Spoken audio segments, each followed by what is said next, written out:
Vilniaus automechanikos ir verslo mokyklos mokiniams diplomo įteikimo ceremonija. Jie atsiima ne tik brandos atestatą, bet ir mechaniko diplomą. Čia buvo mano vaikystės svajonė. Ir sėkmingai įstojau po mechaniką ir džiaugiuosi. Tai pirmoji mokinių laida į šią profesinę mokyklą atėjusi tiesiai po 8 klasės. Tarp naujai iškeptų mechanikų ir viena mergina, Alisa. Aš tiesiog žiūrėjau labiau net į tai kaip ne į profesinę mokyklą, į pačią profesiją automechaniko ir mane draugai paragino gal daugiau ateiti, kad nešvaistyti savo laiką gimnazijoje su pamokom tokiom kaip dailė. Panašu, kad savo laiko profesinėje mokykloje Alisa tikrai nešvaistė. Iš matematikos brandos egzamino gavo 100. Diplomą gavau su pagirimu ir iš egzaminus puikiai išlaikiau, gavau 100 ir man išėjo. Gavai 100 iš matematikos? Gavau taip, A kurso. Ir kokie tavo planai dabar toliau?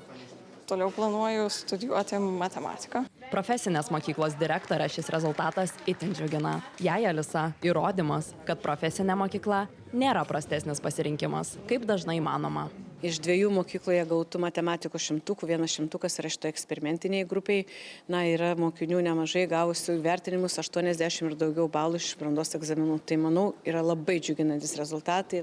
Po skandalingai nuidėjusio švietimo ministrės sprendimo 12-okams padovanoti po 10 taškų, diskusijos nerimsta. Prieš padovanojant taškų matematikos būtų neišlaikę 30% A lygio ir net 60% B lygio moksleivių. Tad ministrė tikina taip išgelbėjusi beveik 4000 abiturientų.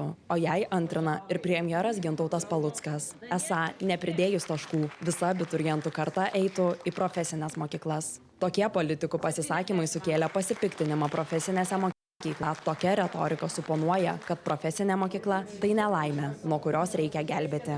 Pasiekėm labai gerų rezultatų, ne tik tai brandos egzaminuose, bet įvairiuose profesinio meistriškumo konkursuose. Profesinis mokymas lankstus, suteikėm visas galimybės ir manau, kad laikas mums artėti prie Europos, kur beveik 50% kai kuriuose šalyse pradeda nuo profesinio mokymo. Stigma liečianti profesinės mokyklas yra giliai įsišaknijusi visuomenėje. Tai yra ydingas mąstymo būdas. Aš tikrai nemanau, kad visi turi turėti aukštą išsilavinimą. Žiūrėkite į vakarų statistiką, tokio aukštos visuomenės dalies su aukštoju išsilavinimu kaip Lietuvoje nėra beveik niekur kitur. Bet ir jie puikiausiai tvarkosi. Ta prasme, aš pats esu su aukštoju išsilavinimu, universiteto darbuotojas. Ir visiškai nesigėdiju, kad mano vaikas pasirinko šitą kelią. Manau, kad čia pirmiausia buvo tėvų nuostata, kad vis tiek tu turi siekti aukštojo mokslo, kaip bebūtų ten, kaip tu dabar be aukštojo. Ir galbūt buvo sovietinis toks, kai dabar dar žiniasklaida pasako profkės. Nebėra tų profkė, yra profesinio mokymo įstaigos ir gal tas palikimas dar vis atrodo, kad kažko mums trūksta. Mokyklos direktorė tikina, kad profesinės mokyklos Lietuvoje siūlo daug perspektyvų. Štai pavyzdžiui, su Vilniaus automechanikos ir verslo mokykla bendradarbiauja ir tokie milžiniški verslai kaip BMW.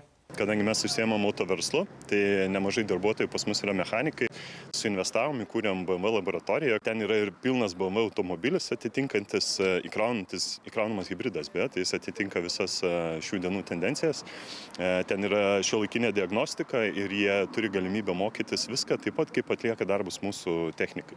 Pasak BMW atstovo, mechaniko profesija pelninga. Atlygis gali pranokti vidutinį Vilniaus atlyginimą ir siekti 3–4 tūkstančius į rankas. Verslas vertina mūsų parengtus specialistus, jų laukia ir mes kasmet išleidžiame apie 300 mokinių ir to dar nepakanka, kiek verslui reikia. Toliau stojimas į jau darbo rinką pagal savo profesiją, jau įgytą profesiją ir toliau greičiausiai ateities planuose savo koks nors verslas jau su įgytą profesiją.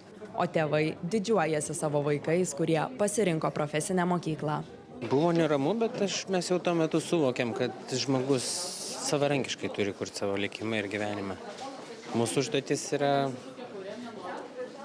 paremti ir išugdyti teigiamas vertybės žmoguje, bet nelipdyti iš jos skulptūros. Negali visi būti vadybininkai, sakykim taip. Ir jeigu šalis orientuosis tik į vieną iš sričių, tai mes toli nenueisim. Tai aš labai palaikau visus žmonės, kurie renkasi profesinį kelią ir tą pradeda daryti jau anksčiau. Mokiniai džiaugiasi įgyję ir brandos atestatą, ir profesiją. Sako, yra pranašesni už draugus, kurie liko mokytis gimnazijoje. visi mokytojai nuostabūs, visi padeda net daugumoje vietų mokymuose. Ir taip pat norėčiau irgi padėkoti net draugam, nes jie kaip ir suradau naujų draugų, nuostabių žmonių. Mokyklos direktorė pastebi, kad profesinės mokyklos vis labiau populiarėja.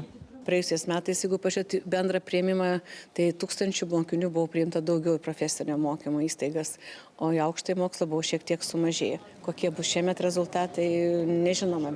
Šiemet Vilniaus automechanikos ir verslo mokykloje 100 iš matematikos gavo 2 abiturientai. Ugnė Rekašiūtė, Serhijus Šaihardanovas.